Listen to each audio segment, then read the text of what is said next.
Perubahan iklim bukan lagi sekadar isu di ruang konferensi. Ia telah menjadi kenyataan pahit yang dirasakan langsung oleh para petani kita di sawah dan ladang. Suhu yang semakin panas membuat tanaman layu sebelum waktunya. Musim kemarau datang lebih panjang dan kering kerontang, membuat sumber air menyusut drastis. Sebaliknya, saat musim hujan tiba, curahnya seringkali ekstrem, menyebabkan banjir yang merendam habis lahan pertanian. Pola cuaca yang tidak menentu ini membuat kalender tanam tradisional tak lagi bisa diandalkan. Petani dibuat bingung, menebak-nebak kapan waktu yang tepat untuk mulai menanam benih harapan mereka. Ini adalah tantangan nyata yang mengancam pilar ketahanan pangan bangsa. Ancaman ini tidak berhenti pada cuaca ekstrem saja. Perubahan iklim juga menciptakan surga bagi hama dan penyakit tanaman.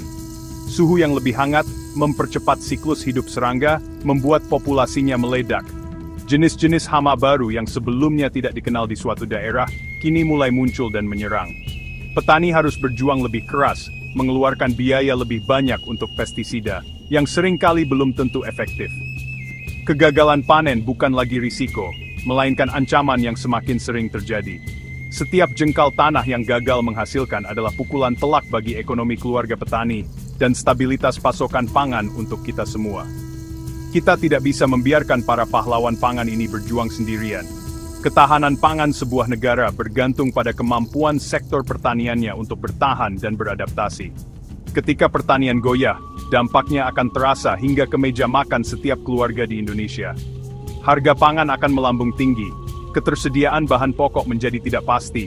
Ini bukan sekadar masalah perut, tetapi juga masalah stabilitas sosial dan ekonomi bangsa. Oleh karena itu, mencari solusi konkret dan segera adalah sebuah keharusan, bukan lagi pilihan. Kita semua punya andil dan kepentingan dalam menjaga denyut nadi pertanian Indonesia. Maka, pertanyaan besarnya adalah, apa yang bisa kita lakukan? Apakah kita hanya akan pasrah pada keadaan, menyaksikan lumbung pangan kita terkikis perlahan oleh amukan alam? Tentu tidak. Inilah saatnya kita memulai sebuah gerakan baru, sebuah revolusi hijau yang disesuaikan dengan tantangan zaman. Sebuah revolusi yang tidak hanya mengejar produksi, tetapi juga membangun ketangguhan. Revolusi yang memadukan kearifan lokal dengan inovasi modern, yang menempatkan petani sebagai subjek utama, bukan sekadar objek. Inilah panggilan zaman yang harus kita jawab bersama-sama, dengan langkah yang nyata dan terukur. Jawaban pertama atas tantangan iklim terletak pada benih yang kita tanam. Para peneliti di berbagai lembaga kini bekerja keras menciptakan varietas-varietas tanaman unggul. Ini bukan benih biasa. Ini adalah benih-benih super yang dirancang untuk tangguh. Bayangkan padi yang tetap bisa tumbuh subur meski terendam banjir selama beberapa minggu. Atau jagung yang mampu menghasilkan panen melimpah walau ditanam di lahan kering dengan pasokan air terbatas. Varietas seperti Inpari 30 atau Sidenuk telah terbukti mampu meningkatkan produktivitas secara signifikan, bahkan dalam kondisi sulit. Inilah inovasi yang memberikan harapan nyata, mengubah ketidakpastian menjadi peluang panen. Namun, benih unggul saja tidak cukup jika tanah tempatnya tumbuh sudah lelah dan sakit. Penggunaan pupuk kimia secara berlebihan selama bertahun-tahun telah merusak struktur dan kesuburan tanah. Kini, saatnya kita kembali ke alam dengan pupuk organik. Pupuk kompos atau pupuk kandang tidak hanya menyuburkan tanaman. Ia bekerja lebih dalam, yaitu memperbaiki kesehatan tanah itu sendiri. Bahan organik meningkatkan kemampuan tanah untuk menahan air, sehingga tidak mudah kering saat kemarau. Ia juga menjadi rumah bagi mikroorganisme baik yang membantu menyuburkan tanah secara alami dan melawan penyakit. Tanah yang sehat adalah fondasi dari pertanian yang kuat dan berkelanjutan. Manfaat pupuk organik tidak berhenti di lahan pertanian. Ia juga berkontribusi besar bagi kesehatan lingkungan secara luas. Berbeda dengan pupuk kimia, yang residunya dapat mencemari sungai dan air tanah, pupuk organik bersifat ramah lingkungan. Penggunaannya mengurangi emisi gas rumah kaca dari sektor pertanian. Dengan mengolah limbah organik dari rumah tangga atau sisa panen menjadi kompos, kita juga turut mengurangi volume sampah yang berakhir di tempat pembuangan akhir. Ini adalah sebuah siklus kebaikan, dari alam kembali ke alam untuk kehidupan yang lebih baik.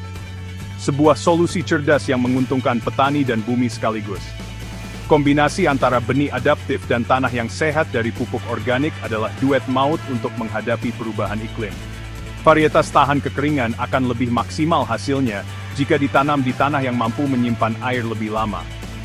Varietas tahan banjir akan lebih cepat pulih jika tumbuh di tanah subur yang kaya nutrisi. Inilah inti dari revolusi hijau modern, sebuah pendekatan holistik yang tidak hanya fokus pada satu aspek. Kita tidak bisa lagi berpikir secara terkotak-kotak. Kesehatan tanaman, kesehatan tanah, dan kesehatan lingkungan adalah satu kesatuan yang tidak terpisahkan dalam membangun pertanian masa depan. Di era digital ini, revolusi pertanian tidak lagi hanya soal cangkul dan traktor. Ia juga tentang data dan teknologi yang ada di genggaman tangan. Bayangkan seorang petani di desa bisa mendapatkan informasi perakiraan cuaca akurat untuk 7 hari ke depan hanya melalui ponsel pintarnya. Mereka bisa tahu kapan hujan akan turun, seberapa lebat, dan berapa lama. Informasi ini sangat krusial untuk mengambil keputusan. Kapan waktu terbaik untuk memupuk agar tidak hanyut oleh hujan? Kapan harus mengairi sawah sebelum gelombang panas datang? Teknologi digital mengubah cara petani berinteraksi dengan alam. Dari sekadar menerka menjadi mengambil keputusan berbasis data yang presisi. Teknologi tidak hanya memantau cuaca di langit, tetapi juga kondisi di dalam tanah. Sensor-sensor canggih kini bisa ditanam di lahan pertanian untuk mengukur berbagai hal penting. Misalnya, tingkat kelembapan dan pH tanah, atau kandungan unsur hara. Data dari sensor ini dikirimkan langsung ke ponsel petani. Aplikasi kemudian akan memberikan rekomendasi spesifik. Tampilan aplikasi pertanian di layar tablet, petani membaca rekomendasi di aplikasi pertanian @etok. Lahan Anda kekurangan nitrogen, tambahkan pupuk organik sekian kilogram, atau tanah sudah cukup lembab, tunda pengairan selama 2 hari. Ini adalah pertanian presisi. Petani tidak lagi memupuk atau mengairi secara seragam, tetapi sesuai kebutuhan nyata di setiap jengkal lahannya, sehingga lebih efisien dan hemat biaya. Selain sensor dan cuaca, teknologi drone juga membuka peluang luar biasa. Drone dapat terbang di atas lahan pertanian yang luas untuk memantau kesehatan tanaman dari udara.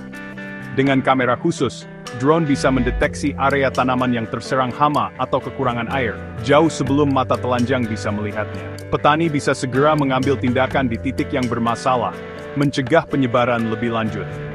Drone juga dapat digunakan untuk menyemprotkan pupuk organik atau pestisida hayati secara presisi, hanya di area yang membutuhkan. Ini menghemat waktu, tenaga, dan input pertanian, membuat pekerjaan petani menjadi lebih efektif. Tentu, membawa teknologi canggih ini ke tangan jutaan petani di seluruh pelosok negeri bukanlah pekerjaan mudah. Diperlukan akses internet yang merata, perangkat yang terjangkau, dan yang terpenting, pelatihan. Petani perlu dibimbing agar tidak gagap teknologi, agar mereka bisa memanfaatkan alat-alat digital ini secara maksimal. Disinilah peran generasi muda menjadi sangat penting. Anak-anak muda yang akrab dengan teknologi bisa menjadi agen perubahan, membantu orang tua mereka atau petani lain di komunitasnya untuk beradaptasi. Transformasi digital di sektor pertanian adalah kunci untuk lompatan besar menuju efisiensi dan ketangguhan. Revolusi hijau untuk pertanian adaptif ini bukanlah tugas yang bisa dipikul oleh satu pihak saja. Ini adalah sebuah kerja besar yang menuntut kolaborasi dari semua elemen bangsa. Pemerintah memegang peran sentral sebagai pembuat kebijakan dan regulator. Kebijakan yang mendukung inovasi, seperti subsidi untuk benih unggul atau pupuk organik, sangatlah dibutuhkan. Pemerintah juga harus memastikan ketersediaan infrastruktur dasar, seperti irigasi yang andal dan akses internet di pedesaan. Tanpa dukungan kebijakan yang kuat dan konsisten dari hulu hingga hilir, gagasan-gagasan hebat akan sulit untuk mendarat dan diimplementasikan di lapangan. Di sisi lain, kita memiliki para peneliti di universitas dan lembaga riset sebagai otak di balik inovasi. Merekalah yang bekerja di laboratorium untuk menciptakan varietas-varietas tanaman tangguh dan mengembangkan teknologi pertanian yang efektif. Namun, hasil riset mereka tidak boleh berhenti di jurnal ilmiah atau perpustakaan. Harus ada jembatan yang kuat antara dunia penelitian dan dunia petani. Hasil riset harus bisa diakses, dipahami, dan diterapkan oleh petani. Kolaborasi antara peneliti dan penyuluh pertanian di lapangan menjadi sangat krusial untuk menerjemahkan bahasa sains menjadi aksi nyata di sawah. Sektor swasta juga memiliki peran yang tidak kalah penting. Perusahaan-perusahaan agritech dapat mengakselerasi pengembangan dan penyebaran teknologi digital. Perusahaan pupuk bisa beralih memproduksi lebih banyak pupuk organik berkualitas. Swasta juga bisa berinvestasi dalam skema kemitraan dengan petani, memberikan pendampingan, akses pasar, dan jaminan harga. Keterlibatan sektor swasta akan mendorong inovasi berjalan lebih cepat dan menciptakan model bisnis pertanian yang lebih modern dan menguntungkan bagi semua pihak, terutama bagi petani sebagai produsen utama. Kekuatan modal dan jaringan swasta adalah energi besar untuk mendorong perubahan. Pada akhirnya, semua upaya ini harus bermuara pada satu tujuan, memberdayakan petani.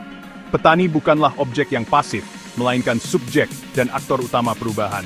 Mereka adalah penjaga tanah air kita. Kolaborasi antara pemerintah, peneliti, dan swasta harus menempatkan kepentingan dan kesejahteraan petani di urutan pertama. Dengarkan suara mereka, pahami tantangan mereka, dan libatkan mereka dalam setiap proses pengambilan keputusan. Dengan bergerak bersama, bahu-membahu dalam semangat gotong royong, kita bisa mewujudkan revolusi hijau ini. Ini adalah jalan kita menuju pertanian Indonesia yang tidak hanya bertahan, tetapi juga berjaya di tengah perubahan iklim.